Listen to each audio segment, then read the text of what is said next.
I'm in love with myself. So this book, I really recommend especially for the girls who want to read this book, like Welcome Home. This is really help you to build your home, your foundation inside you, to build yourself not lonely, to feel yourself secure by yourself, even though without anyone in your life. So.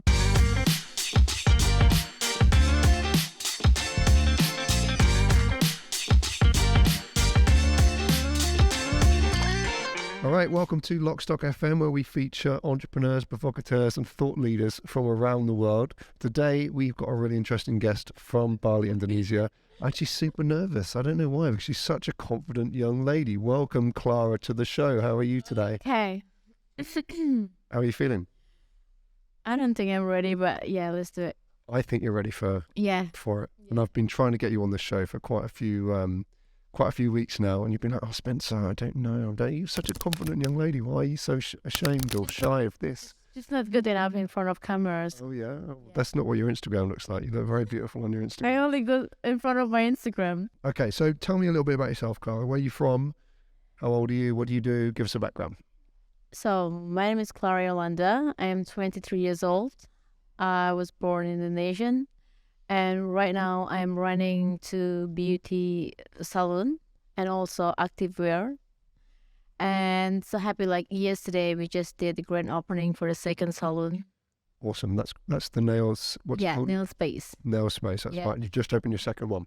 It's just open second. It's just so quick though. I mean, like I just opened the first one like 8 months ago, and then after that I opened the second one, and then yesterday we just the grand opening. And yesterday we just did it for like charity with the kids. It's just like I saw some of the pictures. Was that the ones that you sent to me? Yeah, that was amazing. yesterday. Yeah, Congratulations. because there is like option like do I want to have like a celebration party in the salon, or I did charity with my team and the kids. So I just think like better just went to charity and with the kids. So yesterday was amazing. Well, congratulations on opening your second spot. Thank you. So is this your first, was it your first one you opened 8 months ago? Is your first forage into business? Exactly. 8 months ago, I just opened the first salon, and I don't really understand. It just works so well. And then that's why like I have the energy, I have the chance to open the second salon that quick. That's amazing. So I've been to one of them. I've actually didn't go in because I don't obviously need to get my nails done. But what do you think of mine? It's always what you're saying, but you never They're very beautiful. done it myself. Amazing nails. No, but it's obviously most people in Bali know about your salon. So opening the second one is great. The first one's in Canggu and the second one is In Batu Belik. okay. And Well, actually, it's not like most people know because I took my managers from Russian. And then what I've been like analyzing, like most of my client is Russian girls.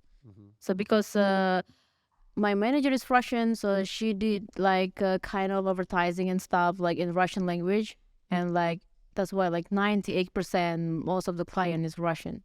I mean, for me, it's like not really matter where the client come from as long as make money. and I assume that they're doing quite well. Obviously, if you're opening a second space, you must be doing well. Yeah, it is. Great. It is. Great. It is. Beauty's quite a big thing here in Bali, isn't it? A lot of people, they're into the health and fitness and beauty. So a lot of people going to the gym. Obviously, you're into the gym quite a bit. And then girls spending their money on beautification is a big thing. It's like for me, I always spending my money like every 3 weeks, 2 weeks in salon for my nails. So it's the same thing like other girls. Was that the inspiration why you decided to set up your own business? Because you were spending so much of your money on that? That's one of the reasons. Yeah, I want to get free nails at least. It's a great thing to do, isn't it? Well, I love nails so much. I mean, like before I opened my salon, I wasn't know like, I mean, I want to start the business, but I don't know like where I'm going, what I want to in my life. But I see myself like I love something like beauty, you know, like hair, eyelashes, and nails.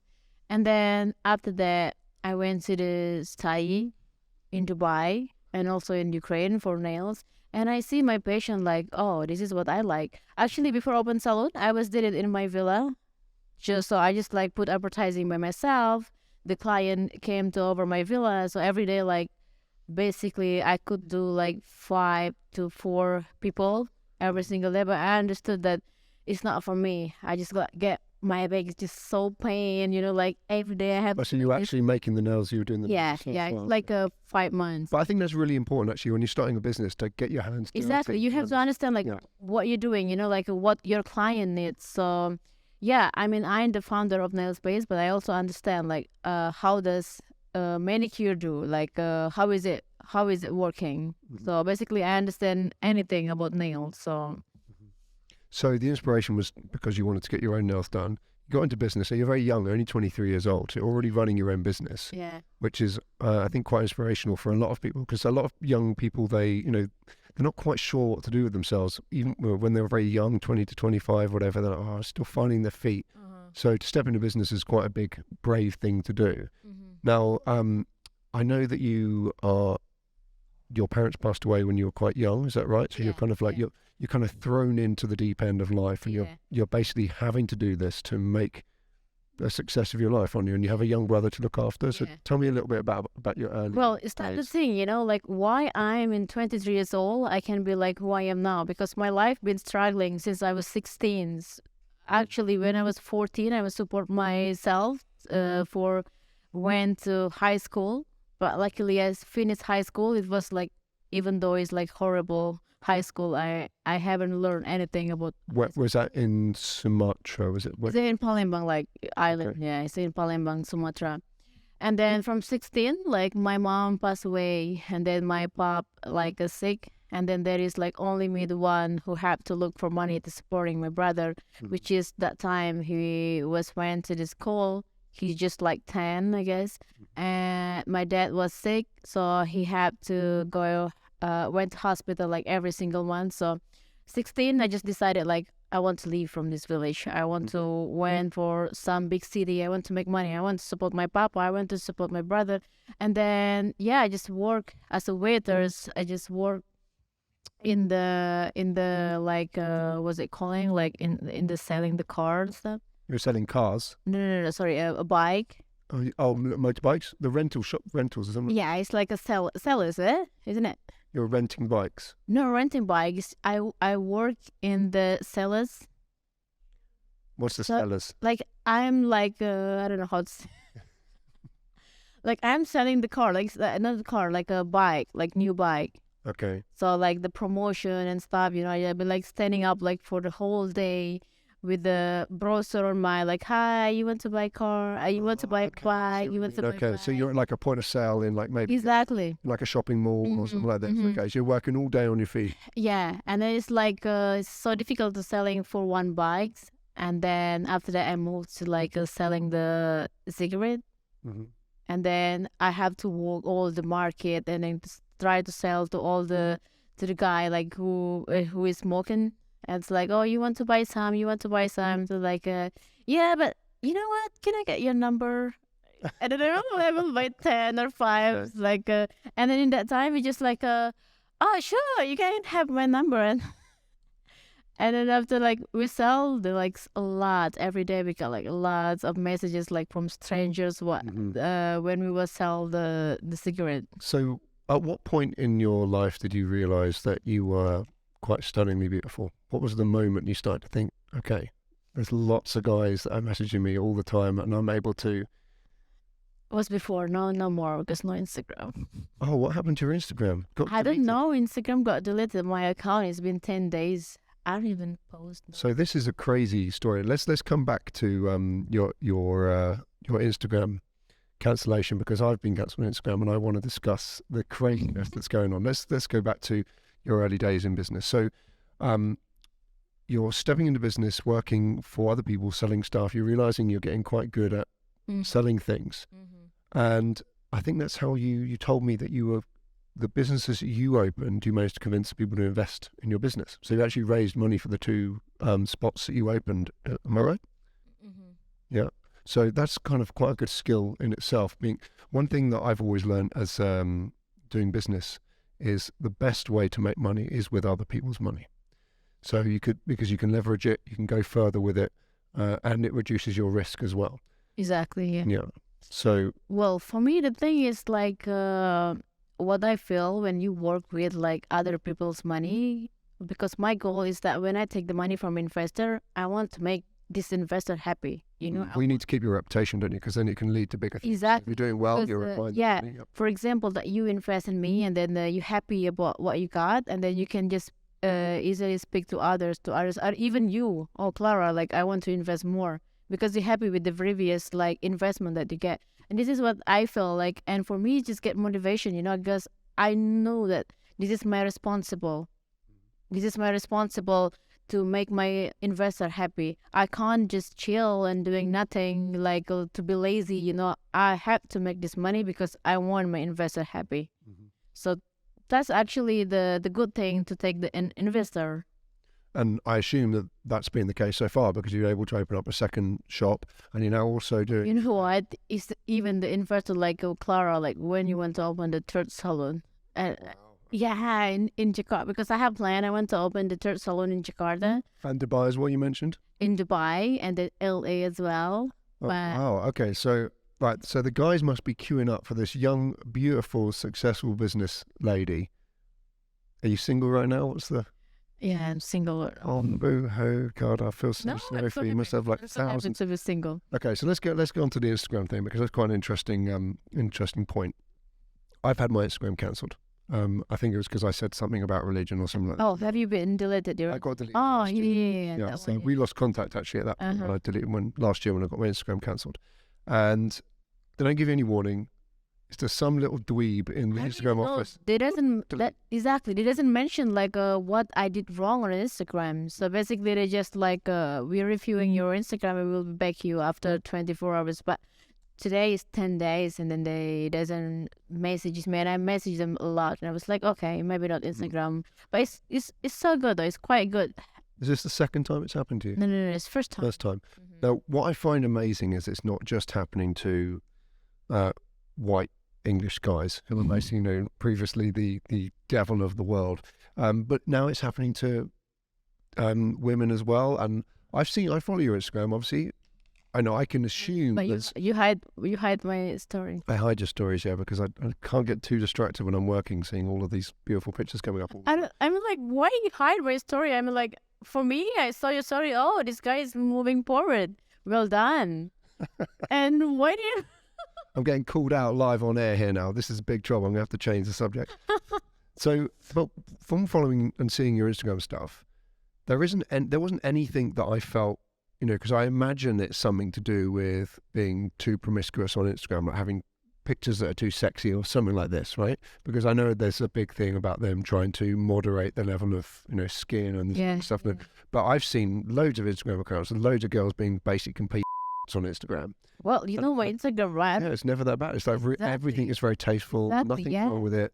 So when you tell me, I got deleted, so what for? Like it's crazy. Either I was like, what for? Like, what I post, I don't post like anything over. And it's a big part of your business. But as the well. thing is that more the people who understood about that, they said like probably like haters. They doesn't like me, and then they reported my account. So that's why it happened. They can make trouble for you, can't they, quite easily? Yeah. And what I find, or what I think, is that there's some little kind of dweeb in the Instagram office that's going, oh, yeah, I'll make trouble for this person, like on a little power trip. And there's no real appeal process. And I think it's something that's got to be dealt with because Instagram, Twitter, all kind of social media, they're now big parts of everyone's lives. When you can't operate on them, you really do. Well, one, it directly affects your business because you can't promote it. And two, you lose a whole network of friends that you've built up on them, because a lot of people, I lost contact with a lot of people from my That's deletion the of thing, Instagram. that's the thing. Like for me, like where did I get my investor? It's all from Instagram. So there is like not the real like I met person and then they be like, oh, I want to be your investor. No, I got all my investors from Instagram, and then I lost this Instagram. So that's the thing for me. Like, oh, I had to build. If I'm ready, like I had to build new one. I had to find like new things again. I need to like build branding myself. So it's just not easy. That's why I tried so hard to get this Instagram back. Actually, even the followers is not much, but the value of this Instagram is high for me. Well, I wish you the best of luck trying to get that back because it sounds like a nightmare, but you obviously need to have a secondary one set up that you and maybe even a third, and just keep them going and make sure people Are you having following a the thing. second Instagram? Well, I had a second one because I had one for my Cadian music brand, which was like a kind of side hustle I was doing for my DJ stuff, my house music, and I just renamed that in the end. And I've had to gradually and slowly try and build up contacts from that. But now I've got a shadow ban on my account, so whenever I try and open a new Instagram account, like for instance when we were setting up Lockstock FM, No, I mean like I can't open it because as soon as I open it, it gets blocked immediately just from my Wi-Fi or something like this. I don't know what's going on, so I have to ask someone else somewhere in some other country to set up for me and then give me the login. Mm-hmm.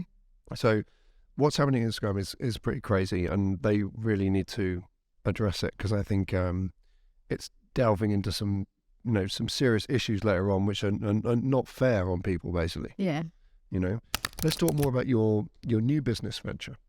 You said you wanted to start an active wear brand. How far along are you on that? It's And not what's the story? It's not I want. It's already started. Okay, so what's it called? What's your plan for it? And To me, activewear. yeah, it's So called To Me Active Wear. to me, activewear. Yeah. Yeah. Well, you know me. I've been like almost every day to be in the gym, and for me to get energy from the gym, that I have to wear like every day like new clothes. So I just been like buy from every stores, like for every online shopping for. Did you buy some Wear Army? I did. You I like it? did. Yeah, you can ask what I did. I like. She's very talented girl. And then like everyone be like, "Oh, Clara, where did you get your set? Oh, Clara, where did you get your set?" And I was like, "Oh, I got it from London." But the thing is, it's not everyone can do that because if you buy things from London or whatever overseas, it has to be taxed in Indonesia. So like not everyone can pay this 100. And it's a lot of money, isn't it? It's a big tax, like It's the same- 30-40% or something. No. It's the same price as you buy the things. Example, you buy it for 50. Oh, so it's another 50 on top. So it's like Another almost 50. 100%. Yeah. It's crazy, isn't it? It's So that's crazy. why there's a real good gap in the market for Indonesian made. Exactly. And I understood like it's not everyone like can afford it. Like they could afford like $50 for a set, but I don't think they can afford like for a tax $50. So that's the thing. And then that's the thing. Like why I want to like make my own brand, like to sell it in Indonesia. Like I really want to be in the Indonesian market. I think Indonesian market is so amazing, so growing up. So I think it's good opportunity. Yeah, it's a very highly populated place, and it's growing fast, right? I think most people kind of overlook Indonesia, but there's something like 1,800 islands or something, or 18,000, some crazy number of islands in Indonesia, and it's the third most populous country in the world. It is, yeah. Yeah, so there's a lot of people here and a big market growing 270 fast. million people live in Indonesia, so Yeah, growing fast. it's so fast. Okay, so your initial target market is going to be Indonesians, right? Indonesian, yeah, Okay. Indonesian. And the price point on your items? Are we talking in dollar or Yeah, in dollars, yeah. in dollars will be like $40 to $50. And where are you making those items? Are you doing the design work? What's involved in you getting that? So people can kind of understand. Maybe someone's listening into the podcast. And So that's the thing. start their own Right brand. now, I just take the item from China. I just take the item from China. I know it's just copy brand, but that's why I just like for right now I just doing it in Indonesian. I could not like sell it to international. Okay, so you're taking the inspiration from another brand. No. It's just literally I bought it from China.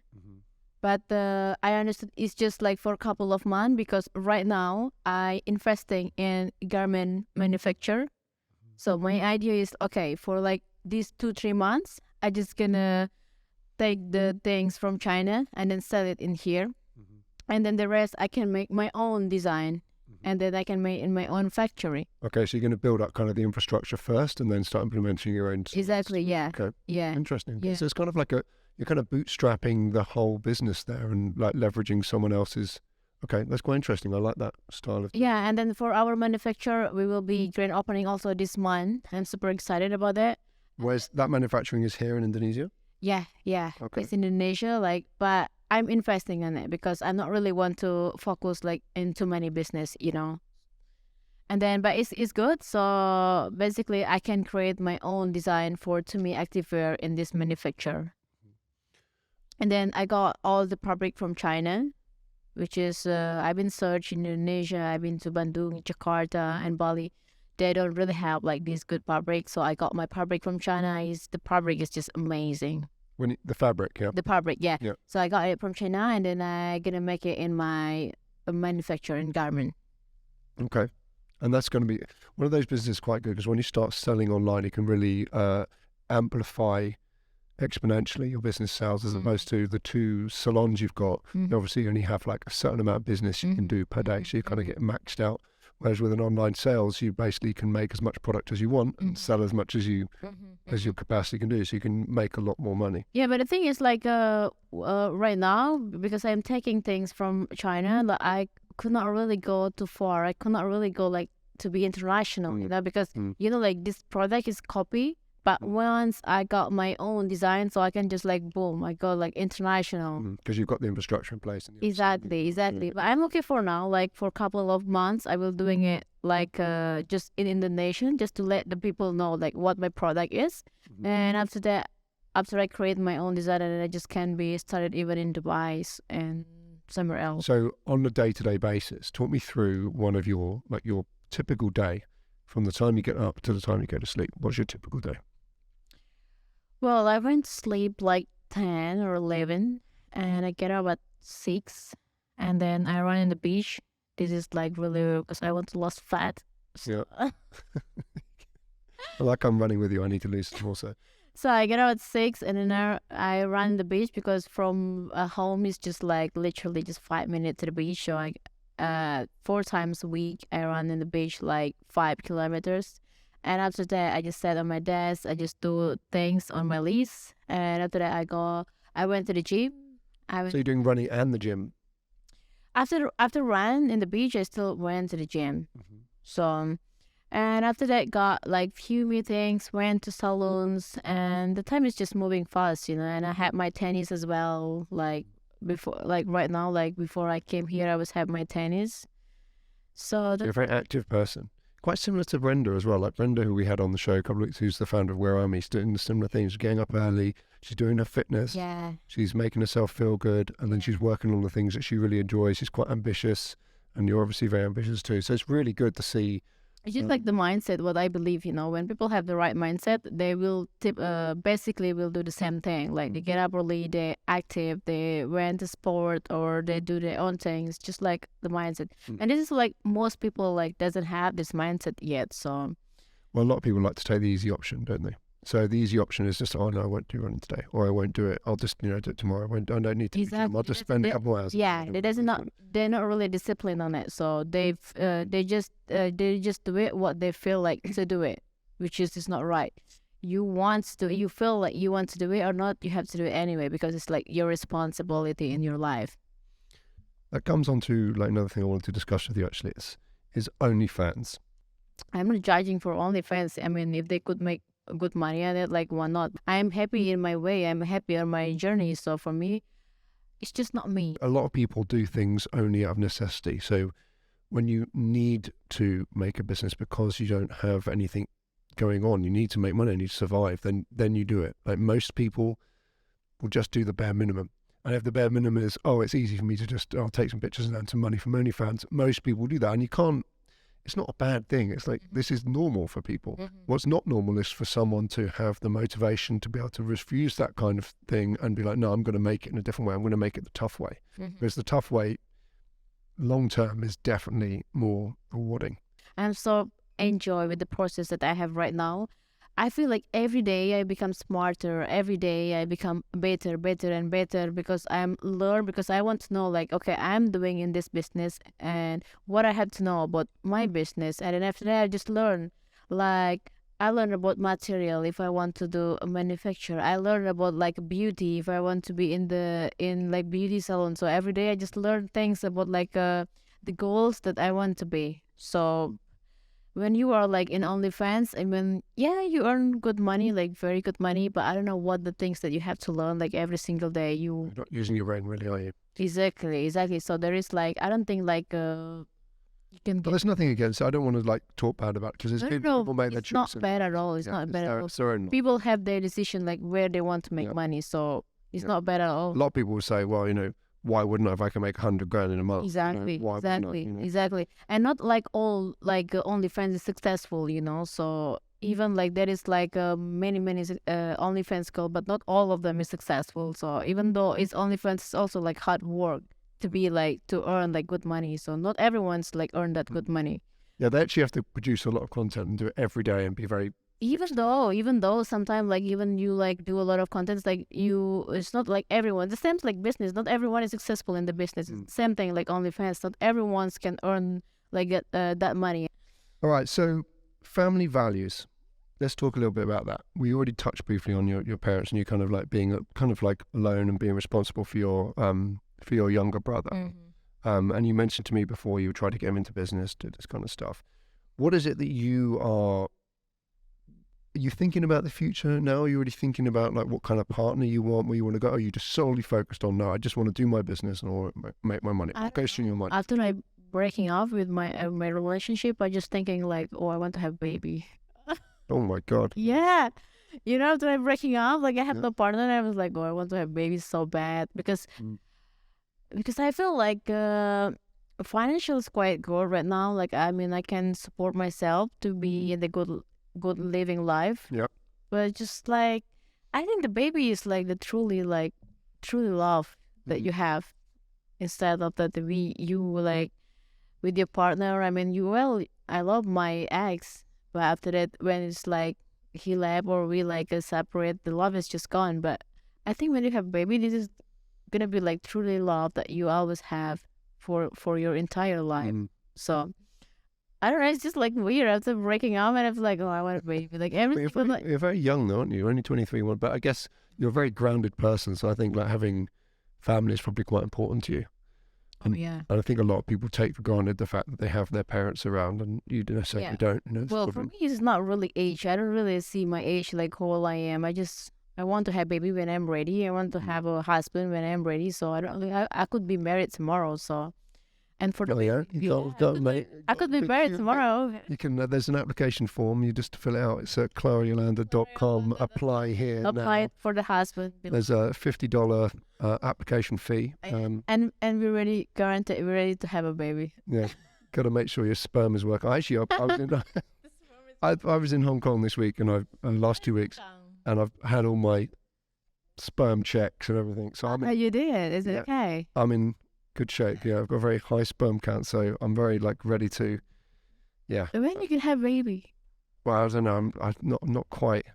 I'm thinking about it. I'm 40 years old now. It's time. Yeah, it's time for me to have babies. But let's say it's a big thing. You've got to make. Find the correct one yet. You've got to be very confident in the person you have it with.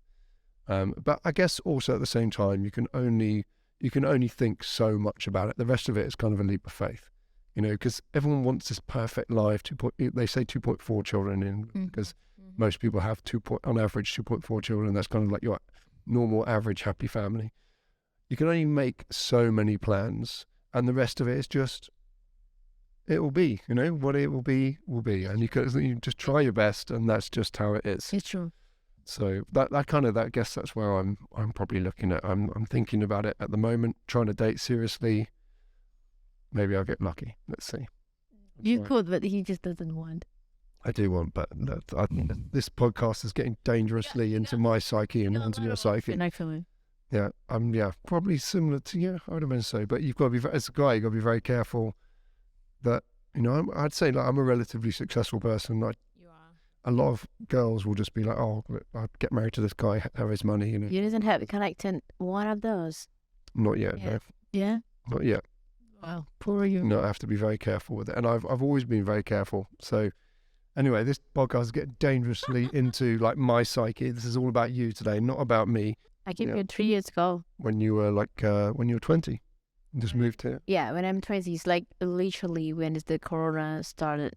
I'm kind of feeling a little bit like I don't want to be here so much longer because I'm an ambitious guy and I want to be surrounded by more kind of like alpha ambitious males that to drive me forward. I feel the same too, I just feel like the circle in here in Bali, I mean, Bali is amazing, Bali is beautiful, but the circle here, I don't feel like when I was in Dubai, the circle is just like big, you speak like with the successful people, you speak like with those this girl, like this man, like who like have very very good experience and stuff, like who very successful. And in Bali, I just feel like my circle is just very small. So that's why the thing. I mean, like Bali is my home, but I don't want to spend my time like years in Bali. I want to stay in somewhere else. Like Well, I think you do become who you surround yourself with. So exactly. if you're with like hyper successful people that are Yeah. working hard every day, you Yeah. also become like that. Yeah. Now, that's not to say that being more relaxed and not having such a, you know, ambitious life That's the thing. is Why not bad. You know, that's just a life choice. why you you live know. Bali? Yeah. Yeah, that's a life choice. So if you come here, that's why a lot of people come here, because they want to get away from all of that. Mm-hmm. And there's nothing wrong with that. That's a life choice. It's just not my life choice. Mm-hmm. And I've had a great time here because I've, managed to find myself I've quit drinking, I've become very healthy. I took basically like a chill pill out of my life for a couple of years, and I've really enjoyed it. But now I'm ready to step back into. I want to be a small fish in the big pond. I don't want to be a big fish in the little pond. You know. So now you like not live in Bali anymore. I mean, like. I'm not going to spend so much time here now.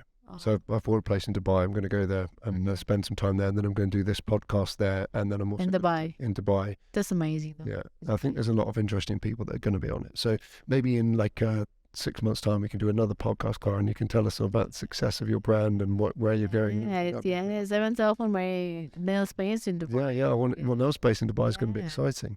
All right, so let's go into like a few things about your kind of your life and psyche stuff. Are you reading any books at the moment? What's anything? I did. Got any tips for people that want to? Well, since I just broke up like 2 months ago, like, and then I feel like, well, you know the feeling when you're breaking up, and then after that I just found this book. It's called Welcome Home. This book is just really teaching you about to loving yourself, to be like the foundation of yourself, to make yourself as a home. And after I read this book, it's just really helped for me. And I don't know. I was like, I'm not in touch with anyone, any man, but why I'm so feel like I'm in love, and I understood I'm in love with myself. So I'm not in love with any man or anybody, but I'm in love with myself. Every day, I just get up from my bed and I just smile. It's like the same thing when you fall in love with someone. Like, like I'm in love and I'm in love with myself. So this book, I really recommend especially for the girls who want to read this book, like Welcome Home.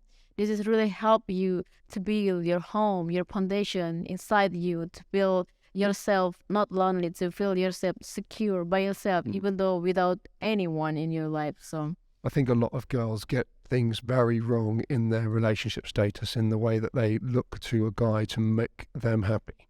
And it's just a disaster, because it's if I've got a girl that I'm dating, she just needs me to make her happy. It's exhausting for me. Exactly, like the happiness is just have to come from you. And then now that's what I understood. Like that's actually quite an interesting point on your relationship status. Do you think that you intimidate men a little bit? Do you find that there's only a certain type of man that you can associate with? Because obviously you've got your own business, you've got your own money. You're very good looking, you're young, you're aspirational. Do you find that quite people are intimidated by you, or do you not notice this? Well, for me, the thing is that I'm not really looking for the man like who rich or whatever, but I don't know. I just feel so good when I see the man is leader. You know what I mean? So he's not like he's leader. It's like people following him, because this is what I want to in my life as well. It's like I don't want to follow others. I want people following me. And then I want to be with the man also leaders, people following him. And then this is the really the man that I feel like attractive to be with when they are leaders. So well, you get a lot of respect for him for doing that, right? And I think a lot of the Western ideology of like this kind of 50-50 relationship stuff is and where a woman has to work just as hard as a guy, blah blah blah. It's just not. It's not conducive to a good relationship. I think the way I see it is I want a strong woman, but then I want a strong woman that can eventually relax, because I can now take that place and lead her where she needs to be and where she wants to go, and this kind of stuff. And I think as a guy, that's your kind of responsibility to be the fallback for the girl. So you have an ambitious woman, but you're there to be, so she doesn't need to do it. You know, she wants to do it, but she doesn't need to do it anymore. And that's kind of where I want to be with my relationship anyway, or my relationship, wherever I'm gonna. Well, that's the truth. Like for me, like I'm working, I want to make my own money. But for me, still, if I one day have husband or I'm in a relationship, I want my man is leaders. My man's leaders, like because in my culture, well, I'm not really religion, but I think it's nice when the woman's like following the man, because the man is leader in family. So for me, I would be very happy. That's why I want to find the leader man, which is I can follow him, even though like doesn't matter. Maybe I earn like more than him, but anyway, I have to follow him because he's the leaders of the family. That's the reason like why I want to find leaders. I'm. So that's why I love being in Asia, because I think that's a much. It's like exactly. It's like relationship. Asian culture, but I think it's just great. It's just like not fun with the man, like the man following the woman. I think that's just should not for me. Mm-hmm. So me one day I just want to follow my man, but my man has to be leader. So Okay, so let's have some story times about some tough times and some good times. Give me the toughest thing that you think you faced in business. well, actually, it's about the employees. It's not really easy to find like the employees. Like for example, like I spend so much time, so much energy, so much money to hire these employees, but after we teach them like a lot of things and they run away, and then that's I have to learn. I mean, like not everyone same mission like what I want to be. Yeah. So, yeah. So like I was like I treat them well, I give them education, and then they run away, and I was like, what I have done doing to these girls? Like why she ran away? And then from that I learned like okay, I just did like the best I can do for them without expectation. So if they want to stay, and then they could stay. If they don't want to, they can leave. And that's the thing that I don't know what I'm talking. You're doing great. I think it's like inspirational listening to you saying these things. So, and it's very true, because dealing with employees and staff is the most difficult thing in a business, and it's certainly for me. And understanding what your employee wants and what their motivation is sometimes is difficult. You know, you have your idea, right? I want to run this business. I want to get to this goal. I'm going to make this money. Right? I'm going to be successful. Blah blah blah. You have to remember that most people come into work. They come at 9 o'clock. They go home at 5 o'clock, and they don't think outside of that. And that's why they're your staff and not running their own business. So their mindset is very, very different. It's very So you're never going to find a staff member that's going to, well, I mean, I'm not going to say you never, but it's unlikely for you to find someone that's going to work as hard and as diligently as you are in your business. So you have to make concessions for that, and either find ways to motivate your staff to keep them involved in the business, or you have to just appreciate that they're not going to be like that, and therefore you have to hire extra people to cover the extra bits. And one of the most frustrating stuff is definitely when you invest a lot of time into someone and then they just quit and leave. And you're like, a lot happening. I've got to do it again.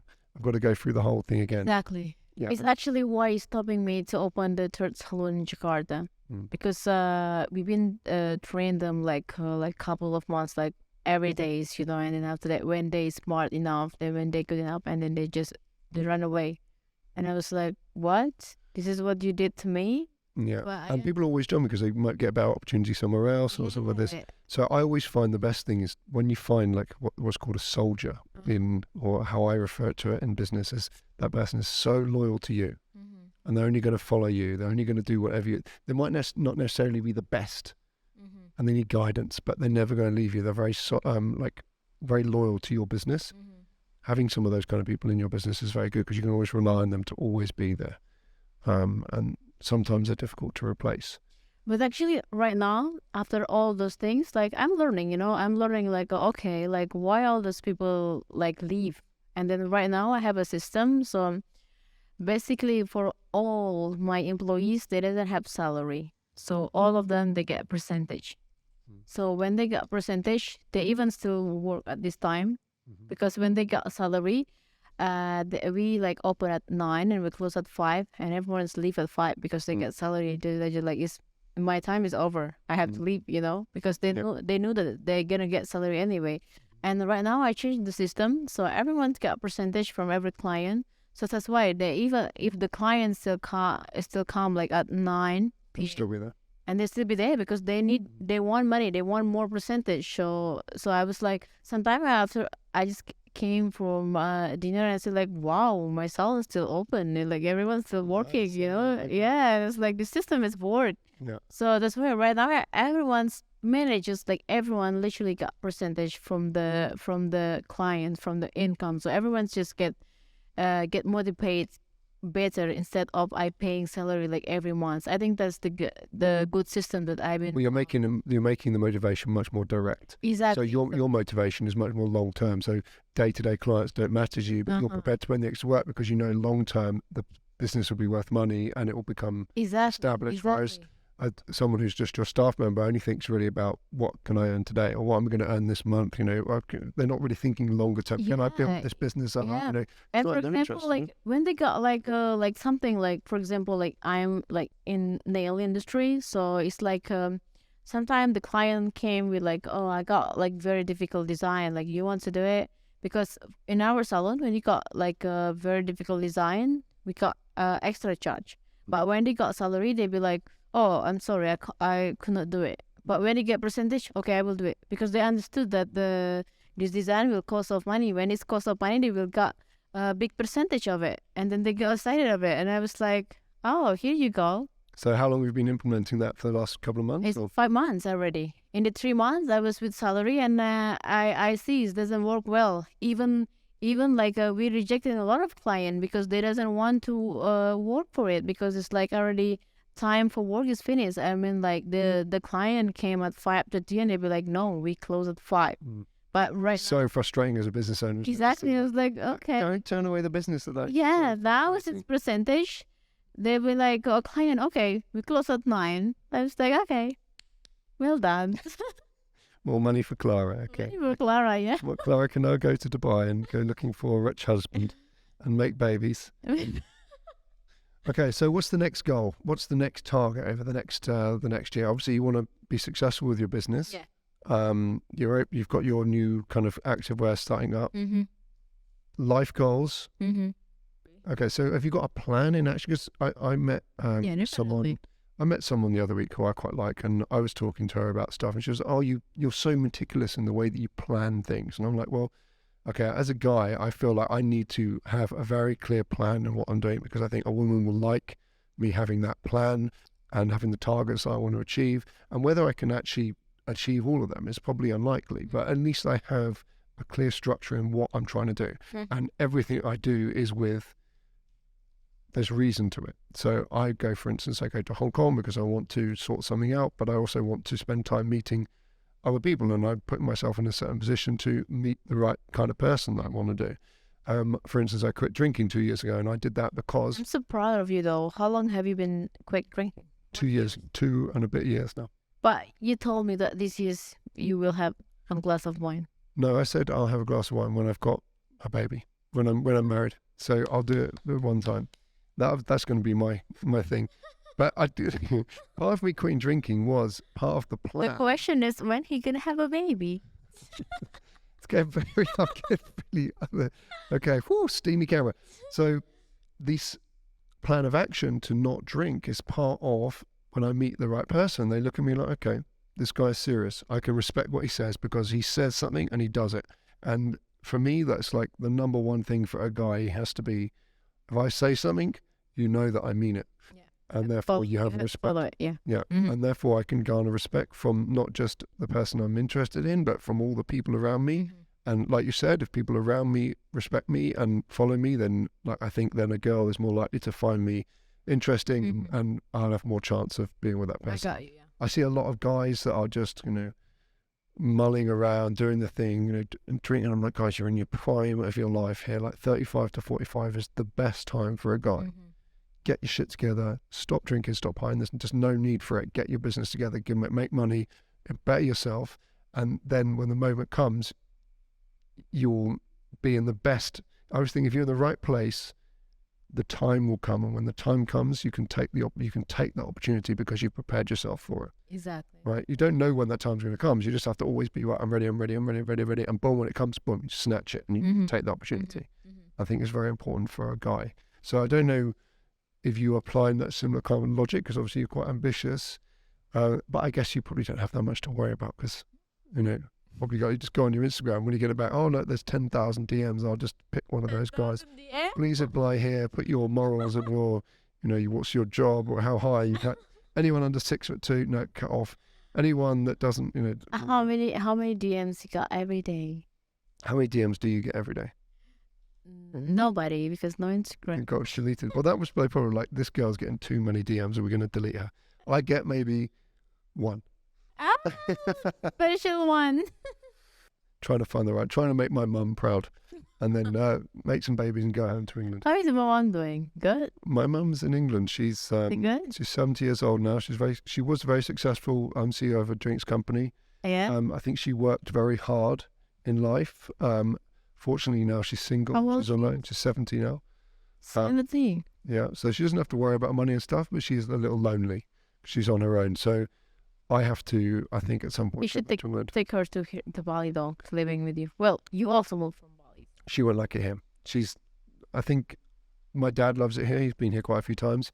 But my mum, I think, likes more kind of like history and beautiful buildings and like European stuff and like this, Have she been to Bali? She's not been to Bali, but I just... That's what she doesn't like. I got a feeling nobody likes Bali before they've been to Bali. But when they've been to Bali, like, okay, I live here. Oh, yeah? Yeah? I wasn't like Bali I either. get my mum to move from Henley on Thames, and a nice quaint little English town, and move out to Bali and become a surf girl. I'm a surf chick. So you can do a yoga retreat. Yeah. All right. Well, look, there's been a really great conversation, Clara. I know you were nervous coming on here to do it. I was like, fine. And you were trying to dodge it. In the beginning, I was like, oh, I can't do it. Something happened on my face. Something happened with me. I was like, I can't do it. And I just started the recording and then didn't even tell you. We just went straight. And I was like, can we just train first? And he'd be like, he just started straight away. And I was like, here we are. It's not that bad. You can hear the rain in the background. That's how heavy the rain is outside. Is it rain right now? Oh, yeah. So the rain is super loud. I'm not sure if you can hear this on the podcast, but in Bali, we're basically in rainy season, so it's raining so heavy. Every day. Okay, great. Well, thank you everyone for listening in to the podcast. Thank you, Clara, for coming online and spending an hour with me. Yeah, you're very welcome. Make sure you check out, if you're in Bali, make sure you go to Clara's Nail Space. It's got 2 locations. You can look it up. I'll put the Instagram and links and everything down below so you can check them out. Because you still got your company Instagram, right? You still can do the booking and everything. Yeah. You still got that. And then her new activewear branch is going to be launching soon. It's launching, so Spenny gonna put the All the laps, yeah. DJ Spenny. Gonna put the Instagram below. So you guys, if you come to Bali, please visit our salon and to me activewear. I am so welcome you guys. Great. Thank you very much. Thank you so much for everyone. Thank you.